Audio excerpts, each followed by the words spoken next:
Hello everyone. तो आज के इस वीडियो में हम लोग यहाँ पे एम्प्लॉयबिलिटी स्किल का जो प्रीवियस ईयर क्वेश्चन पेपर जो पूछा गया था उसको हम लोग यहाँ पे डिस्कस करने वाले हैं। ठीक है, तो आप लोग देख सकते हैं ये जो क्वेश्चन आपका 2021 में जो पेपर हुआ था उसमें पूछा गया था। ठीक है, तो यहाँ पे उस समय जो था करीब एम्प्लॉयबिलिटी स्किल की बात करें तो 20 क्वेश्चन जो इससे पूछे जाते थे, लेकिन अभी जो आपका एग्ज़ाम होगा 2024 में उसमें टोटल 25 क्वेश्चन पूछे जाएंगे। ठीक है, सिलेबस सेम है, जो पहले आता था वही क्वेश्चन इसमें आपको देखने के लिए मिलेगा।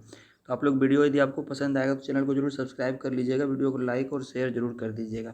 तो चलिए शुरू करते हैं आज का क्लास। तो सबसे पहले हम लोग यहाँ जो आप लोग ऊपर देख रहे हैं ये सारा फीटर ट्रेड का यहाँ पे फीटर ट्रेड थ्योरी है, और एम्प्लॉयबिलिटी स्किल जो है वो आपका पीछे जो आपका एग्ज़ाम होता है उसमें पीछे आपको देखने के लिए मिलेगा। ठीक है, तो यहाँ पे 61 नंबर क्वेश्चन जो वो आपका एम्प्लॉयबिलिटी स्किल का यहाँ से शुरू है। तो हम लोग यहाँ से लेकर जितने भी लास्ट तक के क्वेश्चन होंगे उसको इस वीडियो में कवर करने वाले हैं। तो आप लोग यदि 2024 के एग्ज़ाम का तैयारी कर रहे हैं, 2024 में जो भी पेपर सीबीटी होने वाला है या फिर आपका प्रैक्टिकल होने वाला है 16 तारीख से, तो उसके लिए आप हमारे चैनल के साथ जरूर जुड़िएगा। यहाँ पे आपको सारी तैयारी जो वो कराई जाएगी। ठीक है, तो पहला क्वेश्चन जो वो हम लोग यहाँ पे ले लेते हैं। तो पहला क्वेश्चन आप लोग देख सकते हैं, ए रिज्यूम शुड बी। तो पहला जो क्वेश्चन है वो पूछा जा रहा है आपका जो एक रिज्यूम जो होता है, आप लोग जानते होंगे रिज्यूम होता है, सीवी होता है, जो कि आप लोग जब जॉब के लिए जाते हैं कहीं पे तो आपको एक रिज्यूम वहाँ पे पहले सबमिट करना पड़ता है, जिसमें बेसिकली आपका डिटेल रहता है, एजुकेशनल क्वालिफिकेशन रहता है, आपका यदि कोई एक्सपीरियंस है तो वो सारा चीज़ में लिख के मेंशन किया जाता है शॉर्ट में। ठीक है, तो आपको यहाँ पूछा जा रहा है कि रिज्यूम शुड बी, रिज्यूम जो होता है वो कैसा होना चाहिए आपका। तो पहला नंबर देखिए, शॉर्ट एंड प्रिसाइज, छोटा और सटीक होना चाहिए। दूसरा फैंसी और रंगीन होना चाहिए। उसी तरह तीसरा देख सकते हैं लंबा हो गया, विस्तृत जानकारी होना चाहिए।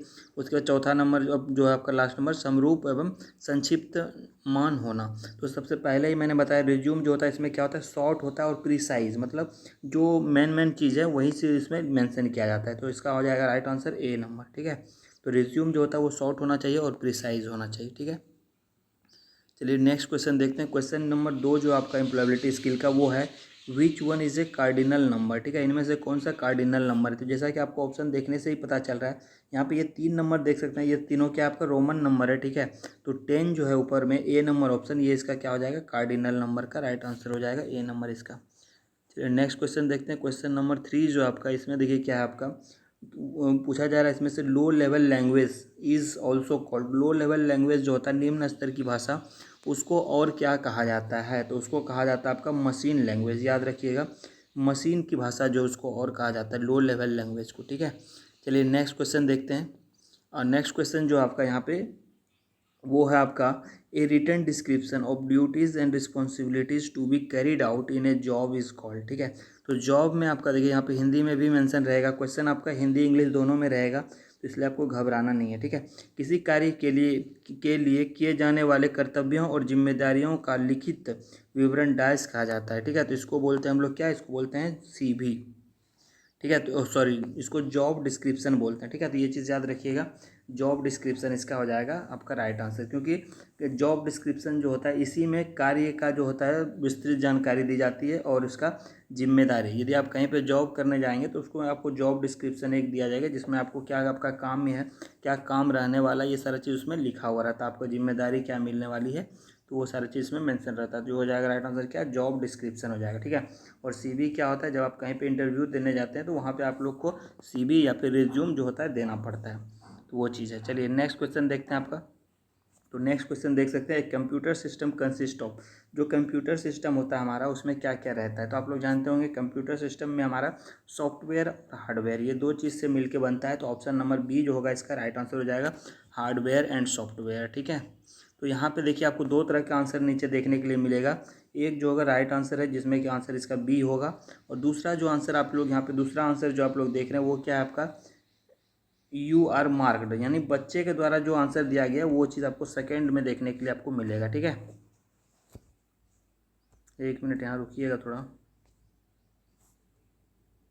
इसलिए इसका क्या हो गया, रॉन्ग हो गया, तो यहाँ पे इस पर कंफ्यूज नहीं होइएगा आप। ठीक है, चलिए नेक्स्ट क्वेश्चन देखते हैं। आपका नेक्स्ट क्वेश्चन जो है वो है, एक ईमेल में प्राप्त आप यहाँ पे प्राप्तकर्ता यानी जिसको आप ईमेल भेजना चाहते हैं उसको यदि हम लोग उसका कॉपी भेजेंगे, किसी ईमेल का कॉपी यदि हम लोग उसको सेंड करेंगे तो उसको कहाँ पे एड्रेस उसका लिखेंगे, टू में लिखेंगे, सीसी में लिखेंगे, बीसी में लिखेंगे, या फिर सब्जेक्ट में लिखेंगे। ठीक है, तो देखिए जब किसी प्राप्त ईमेल को हम लोग को किसी और को भी भेजना रहता है तो उसको हम लोग CC में लिखते हैं, ठीक है, कार्बन कॉपी जिसको बोला जाता है आपका। तो याद रखिएगा इसका राइट आंसर C होगा, सॉरी B होगा, ठीक है, B, जिसमें आंसर क्या होगा, CC होगा।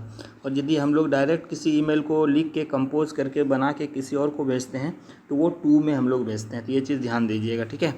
चलिए नेक्स्ट क्वेश्चन देखते हैं। नेक्स्ट क्वेश्चन जो आपका वो है CPU। जैसे कि आप लोग सभी जानते होंगे CPU के बारे में, तो इसका फुल फॉर्म पूछा गया। तो CPU क्या होता है आपका, सेंट्रल प्रोसेसिंग यूनिट होता है, ठीक है, सेंट्रल प्रोसेसिंग यूनिट, यानी राइट आंसर क्या होगा इसका, B नंबर हो जाएगा आपका।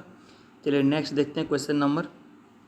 तो नेक्स्ट क्वेश्चन जो है वो इस प्रकार से है, इन एक्सेल में आपका intersection of row and column, ठीक है, एक्सेल में आपका रो और कॉलम जो इंटरसेक्ट करता है तो ये जो बनता है आपका, इसको क्या बोलते हैं, ठीक है, तो इसको बोलते हैं हम लोग सेल। तो ये याद रखिएगा, इसका राइट आंसर A नंबर हो जाएगा, सेल। चलिए नेक्स्ट क्वेश्चन देखते हैं। नेक्स्ट क्वेश्चन जो आपका वो इस प्रकार से है, listening to song only to drive pleasure come under, ठीक है, आनंद प्राप्ति के लिए जो सॉन्ग जो सुनते हैं हम लोग, गाना जो सुनते हैं आनंद प्राप्ति के लिए केवल, वो किसके अंतर्गत आता है। तो देखिए ये आ जाएगा आपका प्रसन्नात्मक लिसनिंग के अंदर, ठीक है, प्रसन्नता पाने के लिए, गाना सुनते हैं आनंद के लिए, तो वो क्या होता है, प्रसन्नता पाने के लिए, यानी C नंबर इसका राइट आंसर होगा, ठीक है। तो ये कुछ इस प्रकार के क्वेश्चंस आते हैं जो आप लोग बिना पढ़े भी आंसर कर सकते हैं। उसके बाद नेक्स्ट देखते हैं, to study right and wrong in human, ठीक है। तो यहाँ पे देखिए आप लोग को बोला जा रहा है आपका, देखिए मानव प्रयासों में सही और गलत अध्ययन को क्या कहते हैं। तो इसका राइट आंसर जो हो जाता है वो होता है एथिक, यानी C नंबर जो होगा इसका राइट आंसर होगा। तो याद रखिएगा इसको। चलिए नेक्स्ट क्वेश्चन देखते हैं, a person who is associated with the starting of A business. तो जैसे ही कोई आदमी जो बिजनेस जो स्टार्ट करता है तो उसको क्या बोलते हैं, उसको बोलते हैं इंटरप्रेनर, ठीक है, उद्यमी जिसको बोलते हैं इंग्लिश में, ठीक है। तो ये चीज़ याद रखिएगा। जैसे वो बहुत बड़ा जब वो बिजनेस स्टार्ट कर लेता है, बहुत दिन उसको हो जाता है, तब फिर उसको बिजनेसमैन बोलते हैं ना, लेकिन जैसे वो स्टार्ट किया है तो उसको उद्यमी बोलते हैं, इंटरप्रेनर बोलते हैं, ठीक है। तो याद रखिएगा इसको। चलिए नेक्स्ट क्वेश्चन देखते हैं, which one is a web based accounting. Web based accounting कौन सा है इसमें से, तो टैली जो होता है आपका, टैली वो वेब बेस्ड अकाउंटिंग होता है। तो याद रखिएगा इसको। चलिए नेक्स्ट आंसर देखते हैं क्वेश्चन का। तो देखिए नेक्स्ट क्वेश्चन जो आपका वो ये है, the enterprise engage with the production of goods is known as, ठीक है, यानी बोला जा रहा है माल के उत्पादन में लगे उद्यमी को डैश के नाम से जानते हैं। जहाँ पे माल का उत्पादन होता है, माल का उत्पादन यानी प्रोडक्शन जो होता है वो कहाँ पे होता है, तो मैन्युफैक्चरिंग यूनिट में होता है ना, यानी मैन्युफैक्चरिंग इंटरप्राइज इसका राइट आंसर होगा। जहाँ पे प्रोडक्शन होता है उसको मैन्युफैक्चरिंग इंटरप्राइज बोलते हैं। तो याद रखिएगा इसको। चलिए नेक्स्ट क्वेश्चन देखते हैं। आपका नेक्स्ट क्वेश्चन जो आपका वो है, लो प्रोडक्शन लीड टू, यदि हमारा उत्पादन जो होगा वो कम होगा तो उससे क्या होगा आपका। तो पहली बात है, उससे सिंपल सी बात है, उससे जो होता है क्या होगा, डिक्रीज इन जीडीपी जो होगा वो डिक्रीज करेगा पर कैपिटा, ठीक है, पर कैपिटा जो होगा जीडीपी में क्या होगा, उससे डिक्रीज आएगा, क्योंकि यहाँ पे प्रोडक्शन जो हो रहा है वो लो हो रहा है, यानी कम प्रोडक्शन हो रहा है, ठीक है। तो ये याद रखना है आपको। चलिए नेक्स्ट क्वेश्चन देखते हैं। नेक्स्ट क्वेश्चन क्या आपका, which one is a man induced hazards. इसका मतलब क्या होता है, एक इसमें से बताना आपको आदमी के द्वारा ऐसा कौन सा चारों में से ऑप्शन है जो कि आदमी के द्वारा किया जाता है। तो आप लोग देख सकते हैं यहाँ पे पहला जो वो लैंडस्लाइड है, दूसरा जो वो साइक्लोन है, तीसरा जो वो वोल्केनो है, और चौथा जो अर्थक्विक है। तो जानते होंगे आप लोग, अर्थक्विक जो होता है वो आपका आदमी के द्वारा नहीं आता है। वोल्केनो जो होता है ज्वालामुखी विस्फोट, वो भी आदमी के कारण नहीं होता है। उसके बाद चक्रवात है, साइक्लोन, ये भी नहीं होता है। तो लैंडस्लाइड जो है, जो कि भूमि का खिसकना, जैसे पहाड़ी इलाका में आप लोग देखते हैं भूमि क्या होता है, खिसक जाता है। तो लैंडस्लाइड जो होता है वो किसके वजह से होता है, तो वो ह्यूमन के थ्रू होता है, ठीक है, क्योंकि आप वहाँ पे यदि कोई कंस्ट्रक्शन करते हैं या फिर वहाँ पे मिट्टी वगैरह खोदते हैं तो उसके वजह से लैंडस्लाइड वगैरह जो होता है। चलिए नेक्स्ट देखते हैं क्वेश्चन। नेक्स्ट क्वेश्चन जो आपका वो ये है, study of a living thing is related to their environment is called. क्या बोलते हैं इसको, बताइए जल्दी से।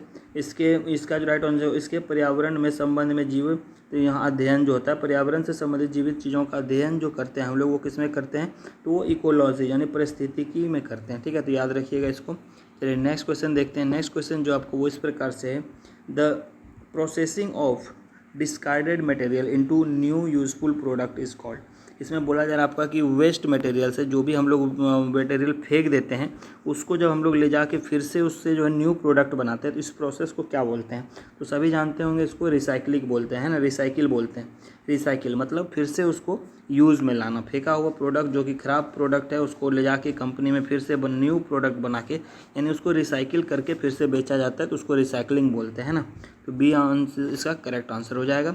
चलिए नेक्स्ट क्वेश्चन देखते हैं। नेक्स्ट क्वेश्चन जो आपका what is expansion of ILO।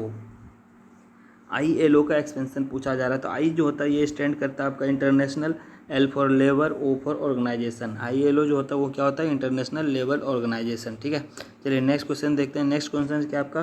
Fishbone chart is also known as. Fishbone chart जो होता है इसको क्या बोलते हैं आपको यहाँ पे पूछा गया है। ठीक है, cause of effect, cause and effect diagram बोलते हैं, स्कैटरिंग डायग्राम बोलते हैं, कंट्रोल चार्ट बोलते हैं या फिर हिस्टोग्राम बोलते हैं। तो इसका राइट आंसर होगा क्या? ए नंबर है ना। काउज एंड इफेक्ट डायग्राम जो होता है उसको हम लोग फिशबोन चार्ट भी बोला जाता है, तो याद रखिएगा इसको। नेक्स्ट जो आपका है इंपॉर्टेंट आपके लिए, काइजन मीन्स। काइजन जो होता है इसका क्या अर्थ है आपको यहाँ पे बताना है। तो काइजन जो होता है बेसिकली वो होता है आपका कंटिन्यूस इम्प्रूवमेंट, यानी निरंतर सुधार जो होता है उसी का दूसरा नाम जो वो क्या है? काइजन है। तो ये चीज़ आपको याद रखने हैं। तो इतने सारे क्वेश्चंस जो मैंने यहाँ पे आपको कराया जो कि सारे के सारे इंपॉर्टेंट क्वेश्चन हैं। इसमें से बहुत सारे क्वेश्चंस आपको 2024 के पेपर में भी देखने के लिए मिलेगा एम्प्लॉयबिलिटी स्किल का। ठीक है, तो आप लोग इस सारे क्वेश्चंस को अच्छे से रिवाइज़ कीजिएगा और आगे के क्लास जो भी आने वाले हैं उसको भी आप लोग ज़रूर देखिएगा ताकि आपका जो है स्टडी वो अच्छे से हो जाए और आप लोग जो है अच्छा एग्ज़ाम में स्कोर कर सकें। ठीक है, तो नेक्स्ट जो आपका क्लास होगा वो जल्द मैं अपलोड कर दूंगा। तो आप लोग अभी के लिए चैनल को जरूर सब्सक्राइब कर लीजिएगा, वीडियो को लाइक और शेयर करना ना भूलिएगा। ठीक है, तो मिलते हैं नेक्स्ट वीडियो में।